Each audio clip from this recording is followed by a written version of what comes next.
গৰমৰ দিনত ইভিনিং চাহৰ লগত খাব পৰা এটা নতুন ৰেচিপি লৈ আহিছোঁ। এয়া চাওক, কুৰকুৰে ভেন্দি। এনেদৰে কুৰকুৰে ভেন্দি যদি আপোনালোকে খাব বিচাৰে তেন্তে আহক ৰেচিপিটো ট্ৰাই কৰোঁ। এই ৰেচিপিটোৰ বাবে আমি এনেদৰে ভেন্দি ল'ম। ভেন্দিৰ মূৰ আৰু পিছ চাইডটো কাটি পিনে ভেন্দিটো মাজত ফালি ল'ব লাগিব। ফালি পিনে ভেন্দিৰ গুটিবোৰ উলিয়াই ল'ব লাগিব আৰু ভেন্দিৰ গুটিবোৰ উলিওৱাৰ পিছত আমি মিহি মিহিকৈ শ্লাইচ কৰি ভেন্দিটো কাটি ল'ব লাগিব। যিমান শ্লাইচবোৰ মিহি হয় সিমানে খাবলৈ সোৱাদ হয়। মই মোৰ সামৰ্থ্য অনুসৰি মিহি কৰিবলৈ চেষ্টা কৰিছোঁ। আপোনালোকে পাৰিলে আৰু মিহি কৰিব। যিমান মিহি হয় সিমানেই খাবলৈ ভাল হয়। এইদৰে চাওক, এনেদৰে শ্লাইচ কৰি আপোনালোকে ভেন্দিটো কাটি ল'ব।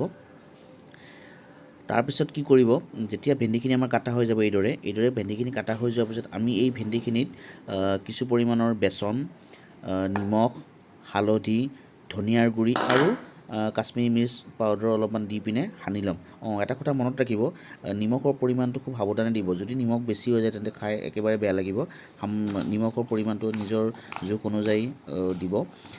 তাৰপিছতে আপোনালোকে ইয়াতে কিছু পৰিমাণৰ পানী ছটিয়াই দিব পাৰে, কিন্তু পানী ছটিয়াই দিয়া নিদিয়াটো অপশ্যনেল। মই দিয়া নাছিলোঁ, কিন্তু আপোনালোকে দিবও পাৰে। তাৰপিছত ভালদৰে সানি পিনে আমি ইয়াক 2-3 মিনিটমান থৈ দিম, বা নথলেও কোনো আপত্তি নাই।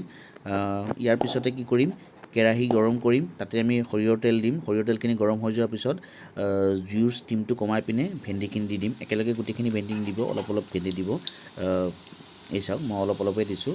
গোটেইখিনি একেলগে দিলে মানে কোনোবাটো ফ্ৰাই হ'ব, কোনোবাটো ফ্ৰাই নহ'ব পাৰে, সেইকাৰণে অলপ অলপকৈ দিব। এই চাওক, এইদৰে অলপ অলপকৈ দিয়াৰ পিছত 4-5 মিনিটৰ পিছত আপোনালোকৰ ভেন্দি ৰেডি হৈ যাব। চাওক, কালাৰটো চাওক, কি ধুনীয়া এটা কালাৰ আহিছে। এতিয়া লাহেকৈ নমাই থওক, নমাই পিনে গৰমে গৰমে পৰিৱেশন কৰক। মোৰ বিশ্বাস আপোনালোকে খাই ইয়াক খুবেই ভাল পাব আৰু ই সঁচাকৈ সোৱাদযুক্ত। ধন্যবাদ। যদি খাই ভাল পায় কমেণ্ট কৰিব।